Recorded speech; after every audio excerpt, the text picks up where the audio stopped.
અબડાસા તાલુકાના ધોરાડ અભયારણ્ય વિસ્તારમાં રહેતા ખેડૂતોને લાંબા સમયથી વીજળીના કનેક્શન મળતા નથી।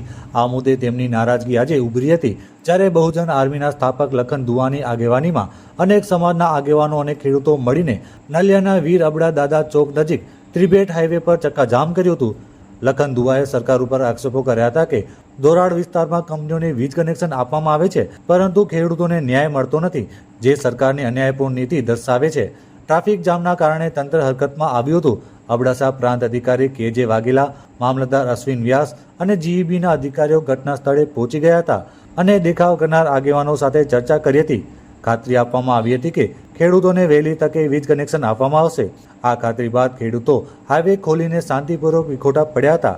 કાર્યક્રમમાં બહુજન આર્મીના સ્થાપક લખનભાઈ દુવા, બહુજન આર્મીના માવજીભાઈ હિંગડા, સૈયદ તકીસા બાવા, દિવ્યરાજસિંહ જાડેજા, ઇબ્રાહીમ હાલેપોત્રા, મંજી મહેશ્વરી, જતીન લાલકા અને ઓસમાન નોતિયાર સહિત ઘણા આગેવાનો હાજર રહ્યા હતા।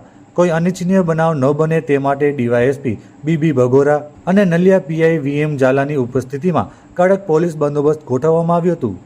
માંગણી એક જ છે કે 2021ના સુપ્રીમ કોર્ટના જજમેન્ટનું બહાનું થઈ અને કોઠારા પીજીવીસીએલ એમ કહી રહી છે કે ખેડૂતોને વીજ કનેક્શન આપવામાં નહીં આવે, જ્યારે નાની નાની કંપનીઓ હાલ જ શરૂ થઈ છે।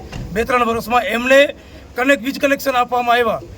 હવે કહેવાય છે કે ઘોરાડ જે પક્ષી છે એમને વીજના તારથી કરંટ લાગે છે અને મૃત્યુ થઈ જાય છે, તો અદાણીનો મેન વીજ આપણે ઘોરાડ અભયારણ્ય જે આગળ આવેલું છે ત્યાંથી એમનું જે તાર જાય છે, તો પહેલે એમને રદ કરો।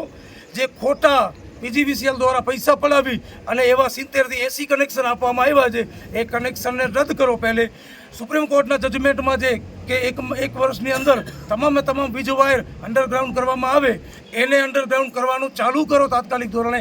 અને જે ભ્રષ્ટાચાર કર્યું હોય, વન વિભાગના અધિકારીઓ હોય કે પીજીવીસીએલના અધિકારીઓ હોય, આ તમામ અધિકારીઓ ઉપર કાયદેસરના પગલાં લેવામાં આવે એવી મારી માંગ છે।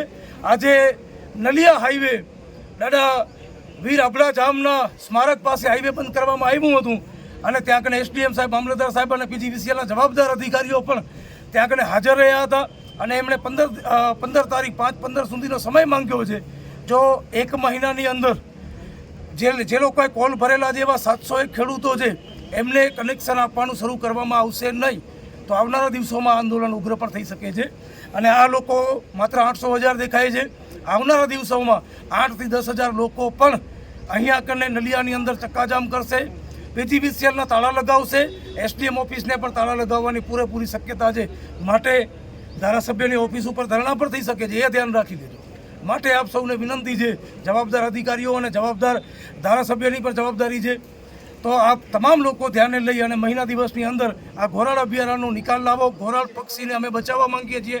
જો વન વિભાગ પાસે 40 ઘોરાડ હોય અને 2 બચ્યા હોય, એ બચાવી નથી શકતા, તો અમને 5 એકર જમીન આપો, અમે એનું રક્ષણ કરશું। બાકી ખેડૂતોને આનામાંથી છૂટા કરો અને ખેડૂતોને વીજ કનેક્શન આપો।